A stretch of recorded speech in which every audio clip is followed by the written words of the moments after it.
नमस्कार साथियों, स्वागत है आपका अपने YouTube परिवार जीके विद एसआर सर में। साथियों, हम भारतीय राज व्यवस्था का अध्ययन कर रहे थे।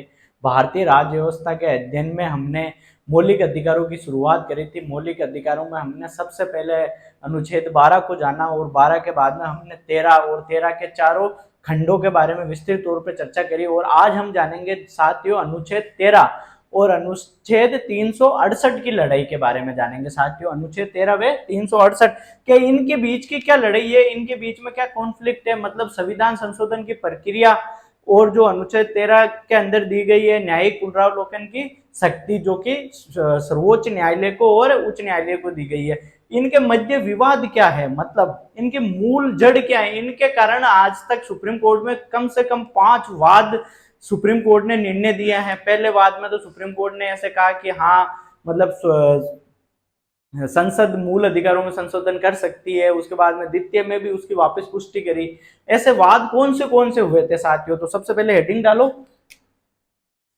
अनुच्छेद 13 बनाम अनुच्छेद 368।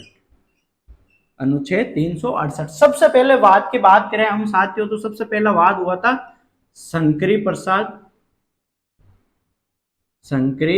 प्रसाद बनाम भारत संघ। ये वाद कब हुआ था साथियों? ये वाद हुआ था 1951 में। कब हुआ था ये वाद? 1951 में। इस वाद की प्रमुख क्या क्या विशेषता थी, मतलब सुप्रीम कोर्ट ने अगर निर्णय दिया है सर्वोच्च न्यायालय ने, तो इसमें क्या क्या मुख्य बिंदु रखे गए। सर्वोच्च न्यायालय ने साथियों कहा कि जो 13(2) के अंतर्गत जो बाध्यता दी गई है संसद को, वो 368 के अंतर्गत नहीं आती है। मतलब अगर संविधान संशोधन 368 के तहत संसद क्या करती है, संविधान संशोधन करती है, तो वो क्या है, वो वैलिड है, मतलब मान्य है। मान्य कैसे है कि भाई अगर संसद ने मूल अधिकारों में परिवर्तन करा है तो वैध है। मतलब सुप्रीम कोर्ट उसको न्यायिक समीक्षा के दायरे से क्या रखती थी, बाहर रखती थी। क्या रखती थी? न्यायिक समीक्षा के अंतर्गत इसको नहीं रखती थी साथियों। इसके बाद में एक और सेकंड वाद आया था साथियों, सज्जन सिंह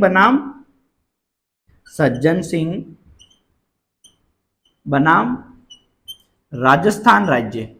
कौन सा वाद आया था साथियों? सज्जन सिंह बनाम राजस्थान राज्य। यह वाद आया था साथियों 1965 के अंदर। किस में आया था? 1965 में। इसमें क्या करा कि सुप्रीम कोर्ट ने जो संसद के जो मूल अधिकारों के अंदर जो संविधान संशोधन को जो मान्यता दी थी, उसकी क्या करी थी साथियों? इसके अंदर पुष्टि करी थी। क्या करी थी?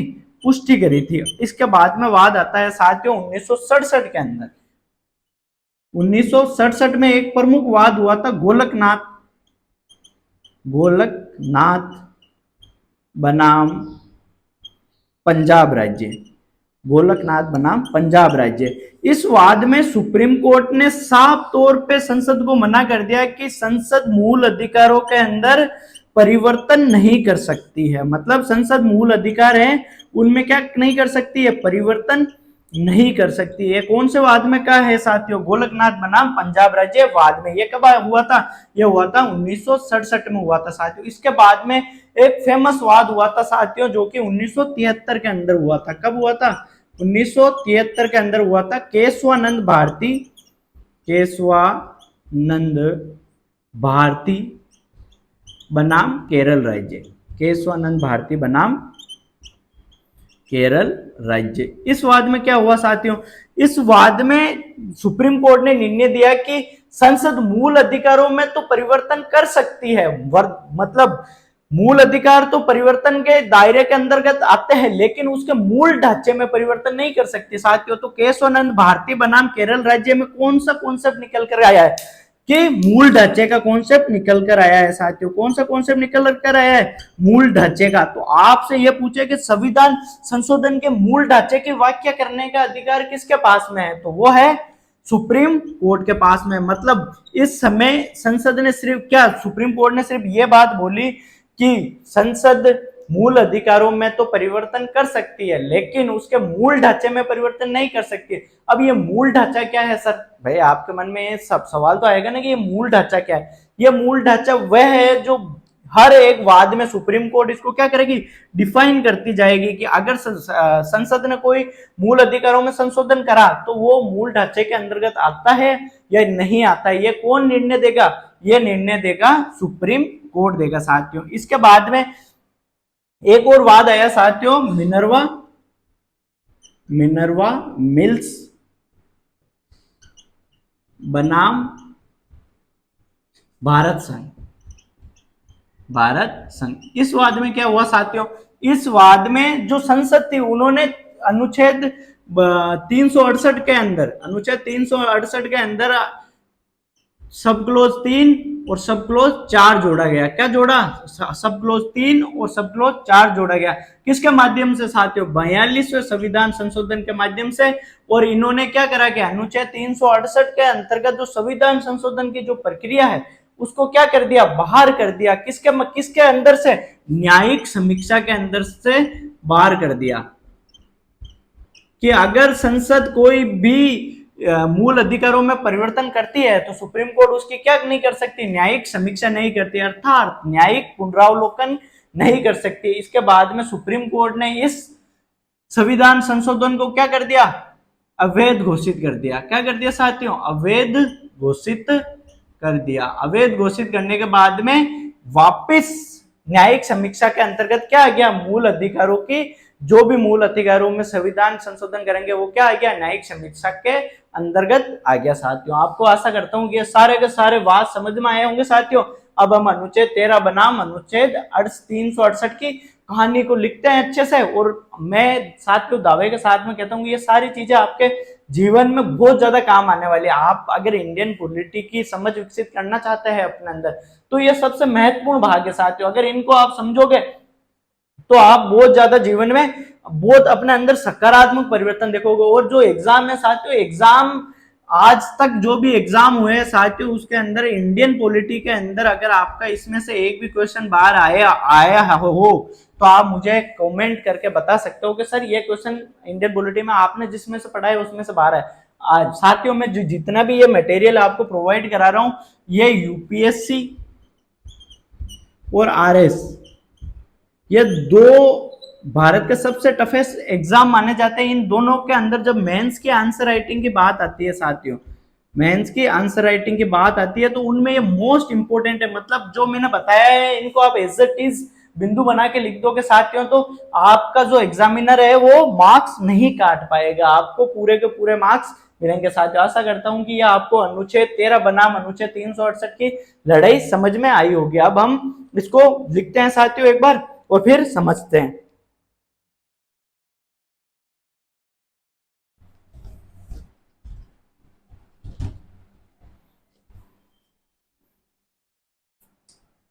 सबसे पहले अनुच्छेद 368 और अनुच्छेद 13 इनके मध्य की लड़ाई को हम एक एक वाद कि भाई सुप्रीम कोर्ट ने निर्णय दिया है तो उसके पीछे क्या तर्क रहे होंगे मत, और इन क्या कारण है कि सुप्रीम कोर्ट के पास में इतनी शक्ति है कि संसद द्वारा किए गए संविधान संशोधन को परिवर्तित कर सकती है, मतलब अवैध घोषित कर सकती है, उसको न्यायिक समीक्षा के दायरे के अंतर्गत ला सकती है। और जो मूल ढांचे का जो कॉन्सेप्ट आया साथियों वो किसकी देन है, अनुच्छेद 13 बनाम अनुच्छेद 368 की देन है साथियों। तो सबसे पहले ये लिख लो इसमें,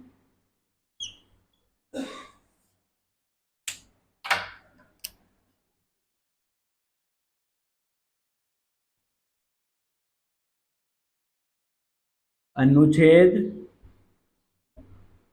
13 के अनुसार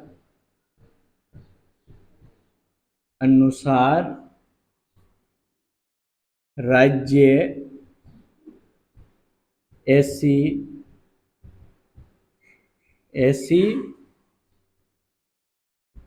कोई विधि नहीं बनाएगा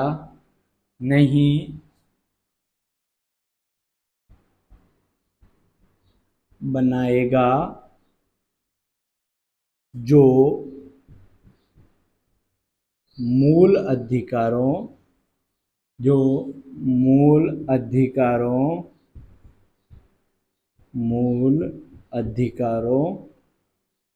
से असंगत हो। अनुच्छेद 368 में संसद द्वारा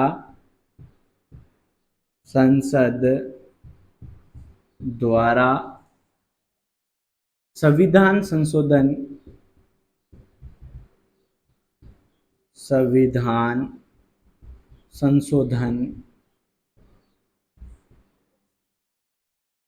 की प्रक्रिया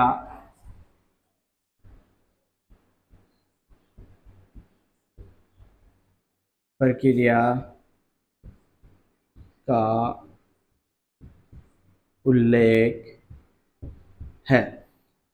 अब देखो साथियों, अनुच्छेद 13 और अनुच्छेद 368 इनमें क्या क्या है। सबसे पहले आपको यह जानना है कि अनुच्छेद 13 में क्या है, जो कि हमने कल की क्लास में अनुच्छेद 13 को विस्तृत तौर पे समझा था साथियों। देखो अनुच्छेद 13 के अनुसार राज्य ऐसी कोई विधि नहीं बना सकता जो क्या है, मूल अधिकारों से असंगत है। मतलब मूल अधिकारों को कम करने की या मूल अधिकारों को समाप्त करने की राज्य ऐसी कोई विधि बना ही नहीं सकता।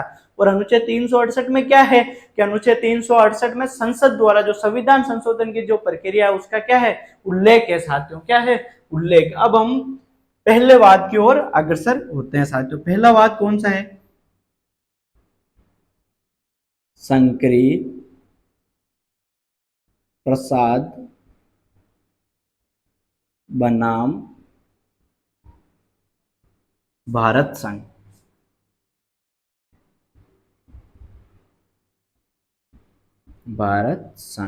यह वाद कब हुआ था साथियों, 1951 में। इस वाद में क्या है साथियों, ये अनुच्छेद, इसमें पहले ऐसे लिखो,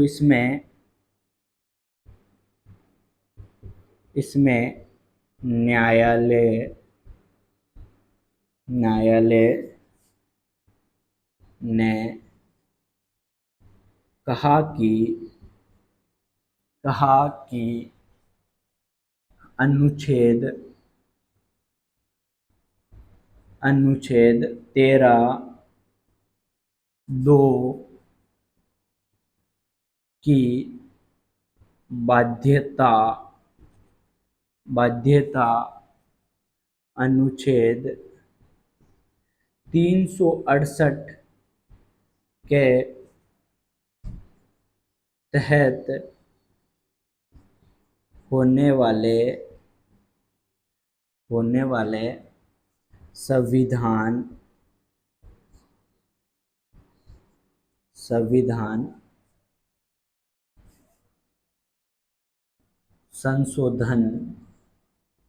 संविधान संशोधन पर लागू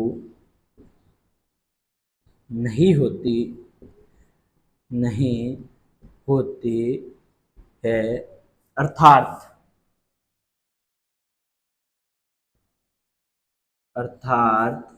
संसद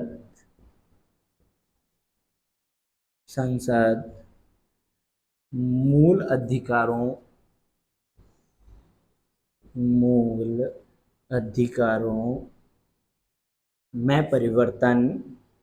में परिवर्तन कर सकती है।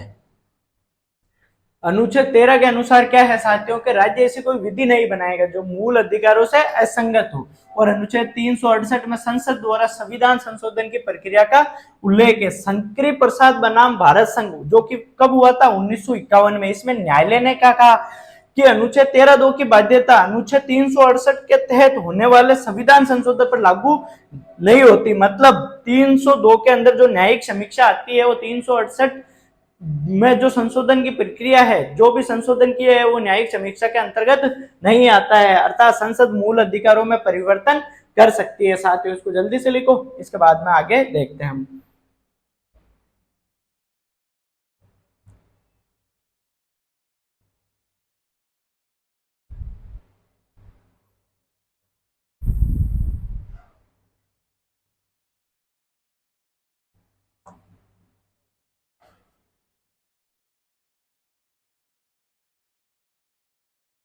लिखो साथियों जल्दी से।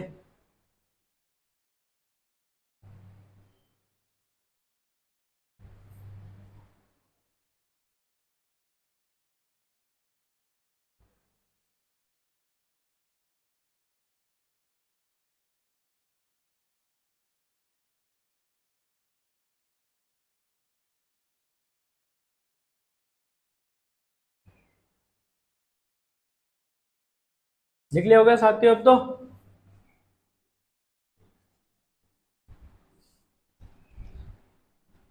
नीचे का लिख लो आप, अभी तक टाइम दे रहा हूं मैं आपको आराम से। अब साथियों देखो, इसमें सेकंड वाद है सज्जन सिंह। सज्जन सिंह बनाम राजस्थान राज्य।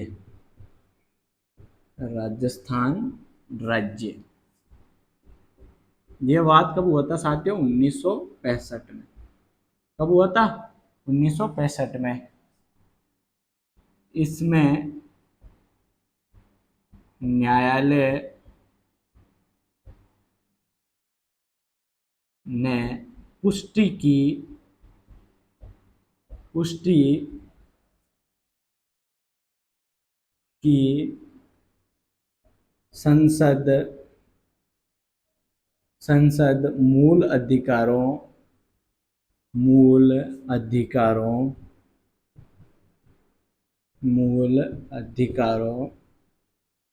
में में परिवर्तन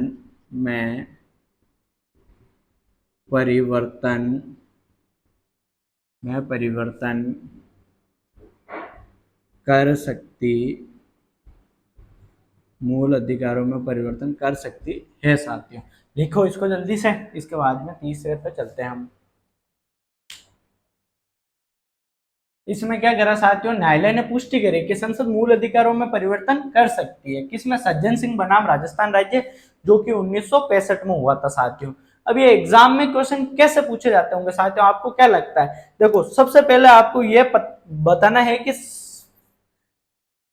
सुप्रीम कोर्ट ने अनुच्छेद 13(2) की बाध्यता को कौन से वाद में समाप्त किया था साथियों? मतलब कि भाई कौन से वाद में ऐसे माना सुप्रीम कोर्ट ने कि संसद संविधान संशोधन की जो प्रक्रिया है 368 के अंतर्गत उसको न्यायिक समीक्षा से बाहर करा था साथियों। अब एक हम क्वेश्चन देखते हैं इसमें, एक बार लिख लो आप, उसके बाद में हम एक क्वेश्चन देखते हैं।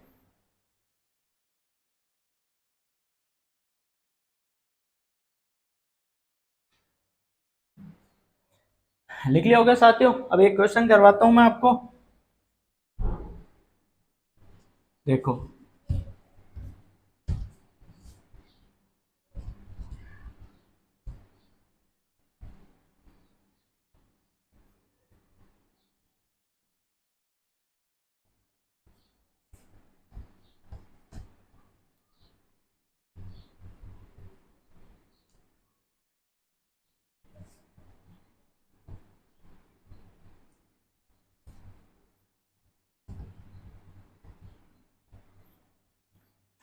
देखो क्वेश्चन देखो इसमें, सर्वोच्च न्यायालय सर्वोच्च न्यायालय द्वारा कौन से वाद में कौन से वाद में माना था कि माना था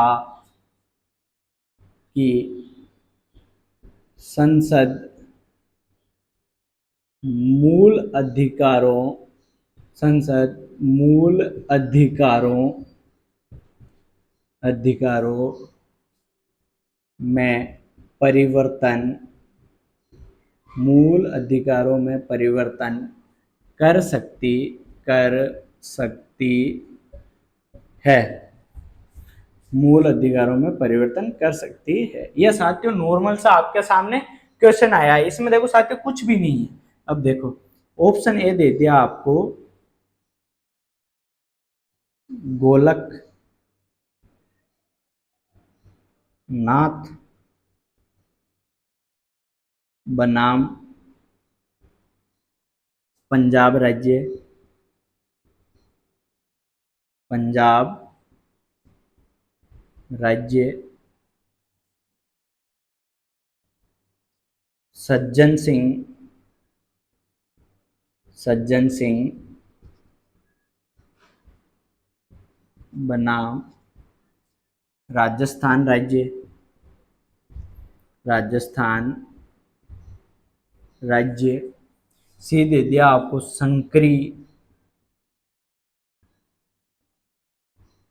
प्रसाद बनाम राजस्थान राज्य, और डी दे दिया आपको गोलकनाथ, गोलकनाथ, गोलकनाथ लिख दिया ना साथियों। केशवानंद भारती, केशवानंद भारती, भारती बनाम केरल राज्य, केरल राज्य। अब आपके सामने साथियों ऑप्शन क्या मिलेगा आपको? ए ऑप्शन में है आपके ए एंड बी, बी में है साथियों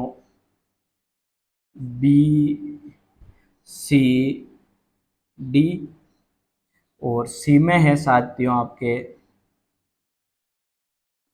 ए और सी, और डी में है साथियों इनमें से कोई नहीं, इनमें से कोई नहीं। बताओ साथियों।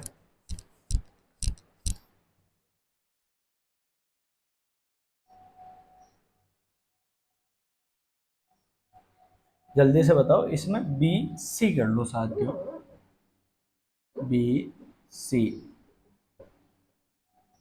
और बी सी और डी, इसमें डी कर लो, बी सी डी, ए और सी, ए और बी। बताओ साथियों जल्दी से, ए और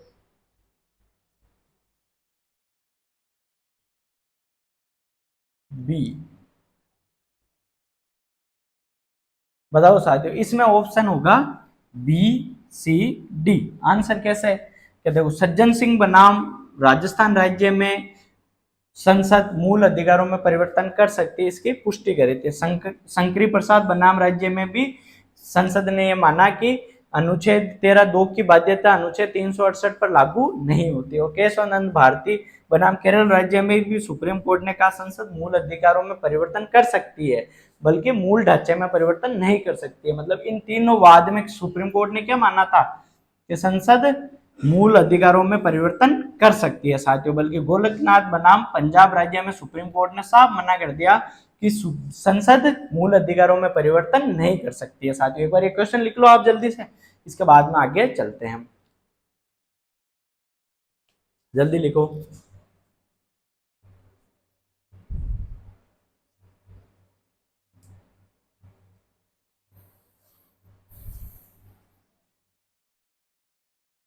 जल्दी लिख लो साथियों क्वेश्चन भी।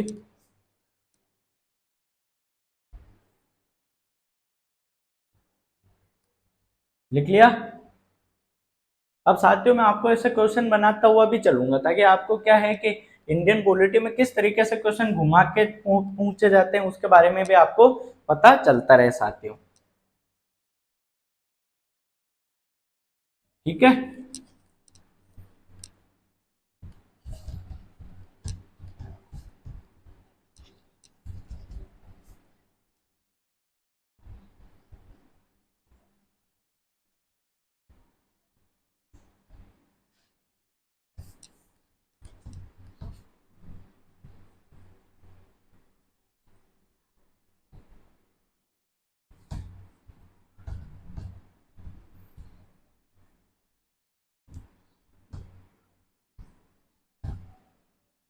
अब हम बात करेंगे साथियों तीसरे वाद के बारे में। तीसरा वाद कौन सा है? गोलकनाथ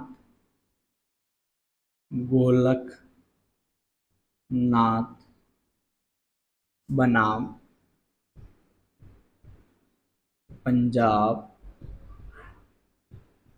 पंजाब राज्य। ये कौन से सन में हुआ था साथियों? 1967 में हुआ था। 1967 में हुआ था। इसमें क्या हुआ था? इसमें सर्वोच्च न्यायालय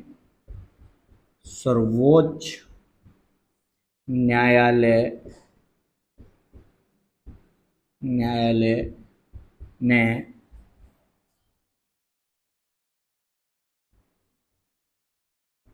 अपने पूर्व के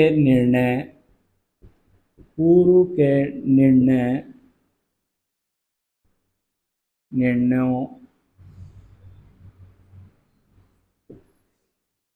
को बदलते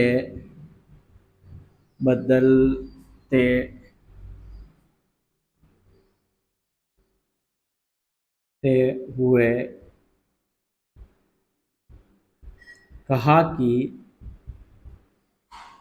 संसद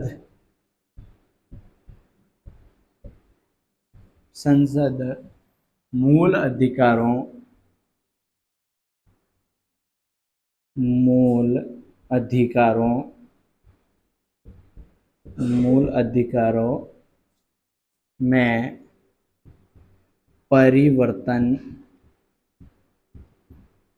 परिवर्तन नहीं कर सकती।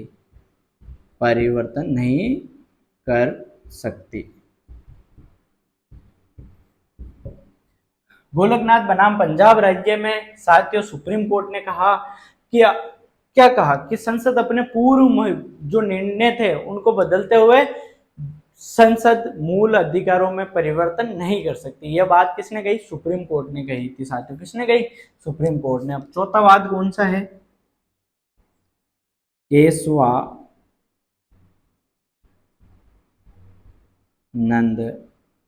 भारती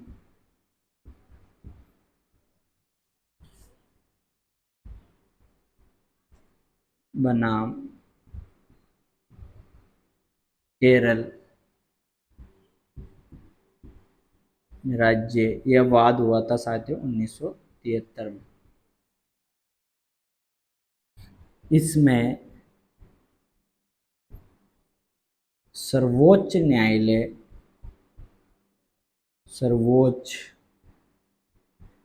न्यायालय ने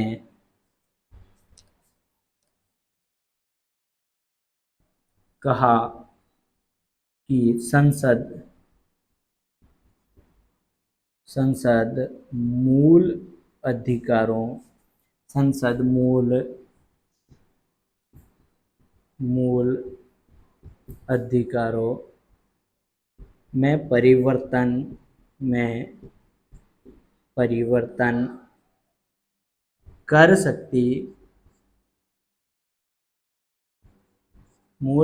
में परिवर्तन कर सकती है, परंतु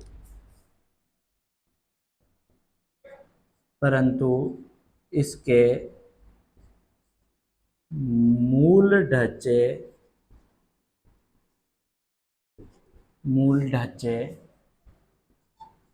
में परिवर्तन नहीं कर सकती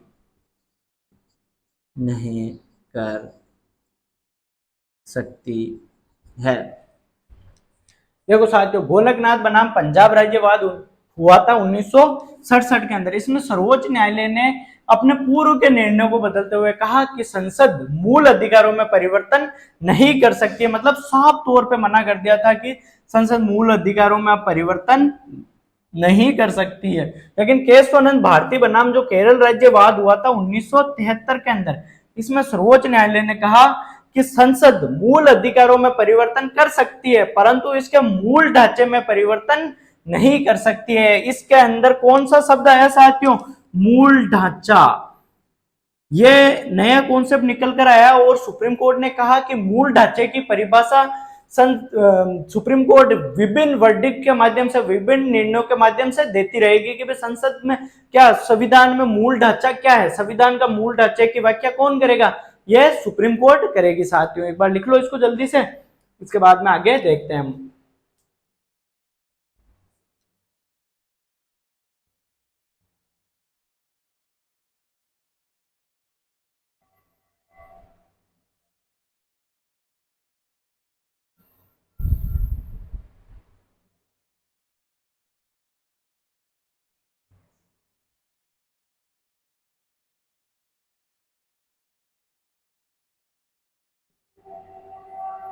जल्दी से लिखो साथियों।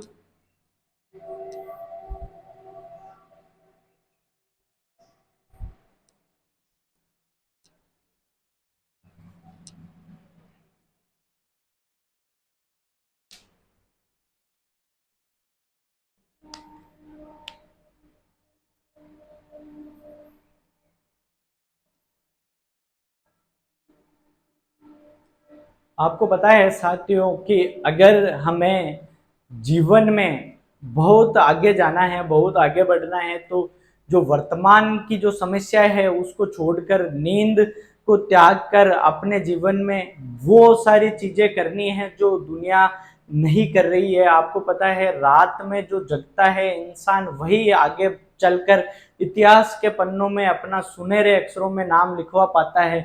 जो रातों को देर तक जगते हैं वही इस दुनिया में कुछ अलग कर जाते हैं साथियों, वरना तो सब हम जैसे ही हैं। आपको पता है, आपने थॉमस अल्वा एडिसन का नाम सुना होगा, जो कि एक स्कूल में इस कारण से निकाल दिया गया था कि वो मंद बुद्धि का था। इस वजह से उसकी माँ ने उसको कहा कि तुम में और जो स्कूल के बच्चे हैं उनमें बहुत ज्यादा फर्क है, इसलिए तुम उन बच्चों से ज्यादा अच्छी शिक्षा डिजर्व करते हो, इसलिए आज से मैं तुम्हें ही पढ़ाऊंगी। उस व्यक्ति ने इस दुनिया में बल्ब का आविष्कार किया साथियों। तो आप ऐसे मत सोचो कि आप कमजोर हो, आप दूसरों से कम हो, ऐसा कुछ नहीं है साथियों। जिस दिन आपको ये पता चला कि आपके अंदर की क्षमताएं क्या है, आपने अपने आप को पहचान लिया कि आपके अंदर वो सारी असीम शक्तियां है जो एक बुद्धिमान, जिसको आप वैज्ञानिक कहते हैं, उसके बराबर की शक्तियां हैं, उसके बराबर के आप अपने मस्तिष्क का उपयोग करके आप अपने आप को आगे बढ़ा सकते हो।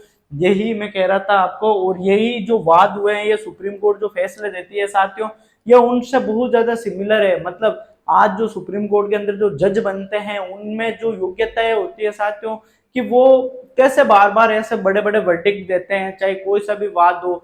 इसमें सुप्रीम कोर्ट के सामने पूरे संविधान में दोनों अधिकार देने होते हैं साथियों। चाहे आपने, हमने शुरुआती तौर पे सबरीमाला मंदिर में महिलाओं को प्रवेश को लेकर दिया, जो उन्होंने जो वर्डिक्ट दिया था, चाहे पुजारियों के धार्मिक अधिकारों की रक्षा करनी थी, चाहे हाजी अली दरगाह में महिलाओं को प्रवेश के लेकर जो प्रोटेस्ट हुए थे उनमें, और जो सारी चीजों का संरक्षण कौन करता है साथियों, सुप्रीम कोर्ट करती है। तो सुप्रीम कोर्ट ऐसा, मतलब भारत के अंदर सुप्रीम कोर्ट के पास में इतनी पावर कैसे है साथियों, वो पावर है न्यायिक समीक्षा के माध्यम। मतलब संसद ऐसा कोई भी कानून बना दे जो कि मूल अधिकारों को कम करता हो, तो सुप्रीम कोर्ट उसे क्या कर देगी, अवैध घोषित कर देगी साथियों। क्या कर देगी, अवैध घोषित कर देगी। एक बार लिखो जल्दी से। अब तो साथियों आपने लिख लिया होगा, अब आगे देखते हैं हम।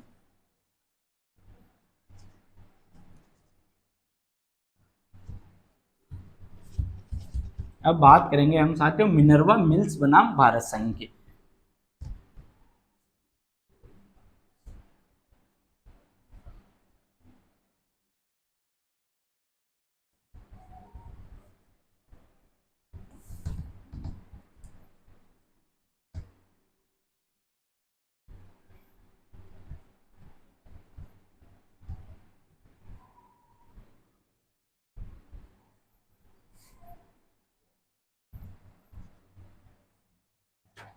मिनर्वा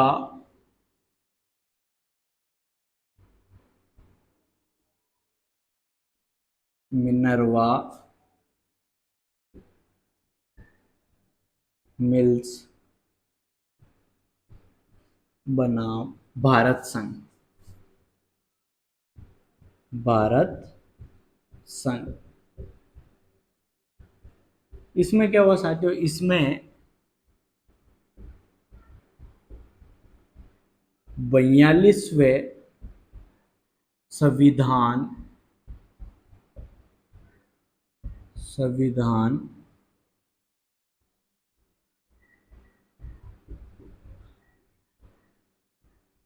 संशोधन के माध्यम से अनुच्छेद 368 में सब क्लोज 4 व 5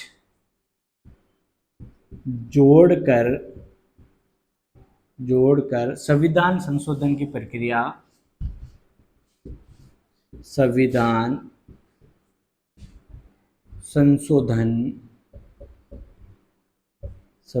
संशोधन की प्रक्रिया को न्यायिक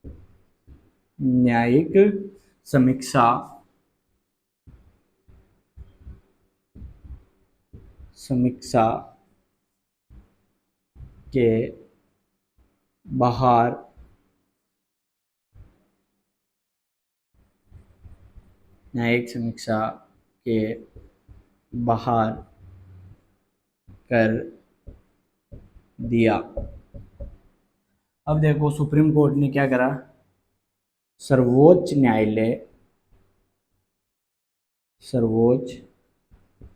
न्यायालय ने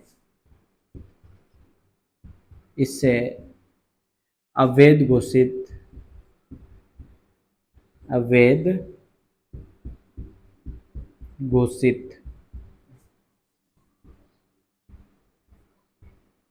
कर दिया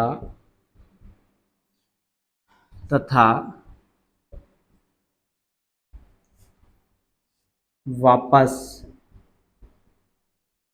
संविधान संशोधन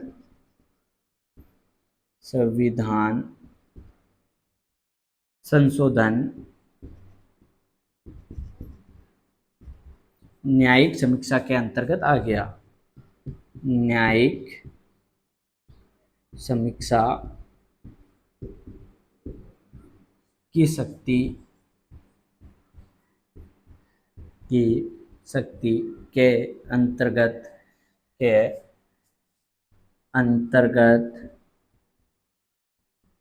आ गया। अब संसद ने क्या करा था साथियों, बड़े ही चालाकी से, क्योंकि बार बार सुप्रीम कोर्ट ऐसे निर्णय देकर संसद के जो भी संविधान संशोधन की प्रक्रिया थी कि उसको अवैध घोषित कर दिया था। उनके फिर संसद ने क्या करा कि संविधान के 368 में सब क्लॉज 4 और सब क्लॉज 5 जोड़कर क्या करा कि जो न्यायिक समीक्षा थी उसको ही, जो संविधान संशोधन की प्रक्रिया थी उसको ही न्यायिक समीक्षा से बाहर कर दिया। फिर सुप्रीम कोर्ट ने क्या करा कि जो चौथा और पांचवा संविधान संशोधन किया था अनुच्छेद 42 संविधान संशोधन के माध्यम से, उसको क्या कर दिया, अवैध घोषित करार दे दिया साथियों। क्या कर दिया, अवैध घोषित करार दे दिया साथियों। अब देखो एक कहानी सुनाने का आपको बहुत दिनों से मेरी इच्छा थी, तो आज मैं वो कहानी आपको सुना ही देता हूँ साथियों। वो कहानी थी एक महिला बॉक्सर के बारे में साथियों। एक महिला बॉक्सर थी, जब वो उसने बहुत ज्यादा स्ट्रगल करा और उसका कोच उसके साथ में था, और जब वो फाइट लड़ रही थी साथियों, उसकी फाइनल फाइट थी, और उस फाइनल फाइट में उसकी जो विरोधी थी उसको उसने बहुत अच्छे तरीके से हराया, और हराकर उसने अपनी जो उसकी खुशी थी उसमें इतनी ज्यादा वो लीन हो गई कि वो अपना आप को संभालना भूल गई, और जो विपक्षी जो खिलाड़ी थी उसने खड़े होकर उसने अपना आपा खोया, और उसने एक पंच उसकी कमर पर मारा, और उसकी जो महिला बॉक्सर थी जो चैंपियन बनी थी उसकी रीढ़ की हड्डी टूट गई साथियों। और उसके बाद में जब उसके कोच ने उसकी बहुत ज्यादा सेवा कर रहा था उसका कोच, जब वो बेड रेस्ट पे थी और जब उसके अंतिम दिन आ गया, अब ये डॉक्टर ने घोषित कर दिया था साथियों कि उस महिला की मृत्यु तय थी जो कि बॉक्सिंग चैंपियन बनी थी। तो जब वो मरने वाली थी तब उस महिला ने उस कोच को सॉरी बोला और कहा कि मुझे माफ कर दीजिए, लेकिन उस कोच ने पूछा कि क्यों, तुम्हारी तो इसमें कोई गलती नहीं है। फिर तुम मुझे सॉरी क्यों बोल रहे हो? उस महिला ने कहा कि आपने मुझे हमेशा एक ही चीज की शिक्षा दी है कि सेल्फ डिफेंस करो, सेल्फ डिफेंस करो, अपना आप को बचाओ, अपना आप को बचाओ, लेकिन मैं वो जीत की खुशी में वो सारी चीजें भूल गई और मैं अपना आप को बचाना भूल गई। अगर मैं उस समय अपना आप को संयम और अपने मूल संवेगों के ऊपर कंट्रोल रख पाती और मैं अपना आप को बचाती तो शायद आज मैं इस कंडीशन में नहीं पहुंचती। साथियों, इस कहानी का बस इतना सार है कि आप जब भी एग्जाम की तैयारी करो तो एक ही चीज पे फोकस करो, बस रिवीजन करो, रिवीजन करो, रिवीजन करो। अगर आप जब तक रिवीजन नहीं करोगे, आप नई नई चीजें पढ़ते जाओगे साथियों, कुछ नहीं होने वाला है। आप ऐसे ही उन चीजों को भूलते जाओगे और आप नया नया पढ़ता जाओगे। साथियों, इंसान की मूल प्रवृत्ति है कि वो 7 दिनों में सारी चीजें वापस भूल जाता है, तो आपको रिकॉल करना सबसे महत्वपूर्ण चीज है। साथियों, आज की क्लास में बस हम इतना ही करेंगे। जय हिंद साथियों। बड़ों का सम्मान करें, छोटों को प्यार दें, अपना व्यक्तित्व इस प्रकार से विकसित करें साथियों कि महिलाएं आपके साथ में सुरक्षित महसूस करें। साथियों, जय हिंद।